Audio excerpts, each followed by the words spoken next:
তাদের প্রভাব, তাদের আধিপত্য বিস্তার করার জন্য, তার আভ্যন্তরীণ সংকট থেকে বেরিয়ে আসার জন্য সেখানে গিয়ে অস্ত্রের প্রতিযোগিতা শুরু করেছে। অস্ত্র সমাধান দেয় না, সমাধান দেয় আলোচনা, সমাধান দেয় মানুষের সমস্যার সমাধান।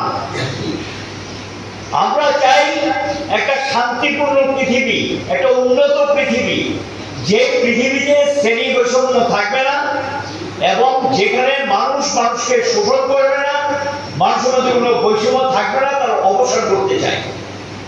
এটাকেই বলা হয় সমাজতন্ত্র, এটাকে নিশ্চিত করতে পারে। আজকে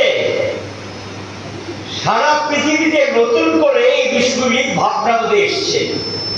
WFTO যখন কিছুটা দুর্বল হয়ে গিয়েছিল সোভিয়েত ইউনিয়নের বিপর্যয়ের পর, তখন ICFTO, international coordination of trade union এবং কনফেডারেশন অফ ট্রেড ইউনিয়ন, এই ট্রেড ইউনিয়নটা যখন তৈরি হয়, এটা তখন গিয়ে তারা এমনি সমাজতন্ত্রের কথাবার্তা বা এগুলো বলে, কিন্তু আসলে তারা শ্রেণী সমঝোতা বিশ্বাস করে।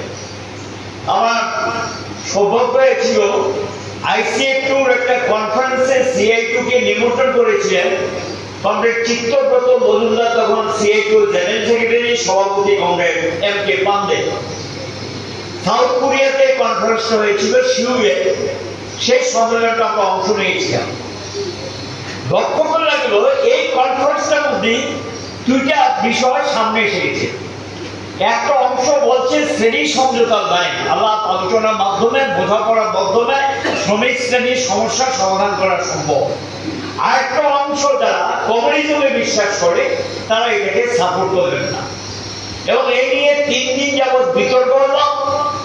বিতর্কে শেষ পর্যন্ত কোনো সমাধান আসেনি, শুধু আলোচনা হয়েছে যে যেটা বলছে এটা সমাধানের পথ না, সমাধানের পথ হলো লড়াই, যাতে দুনিয়ার শ্রমজীবীদেরকে ঐক্যবদ্ধ করো, এইটুকু কথাবার্তার মধ্যে দিয়ে এটা অনেকটা সমাপ্তি হয়। কিন্তু কনক্লুশনের পার্টটা তেমন খুঁজে পাওয়া যায়নি। তবে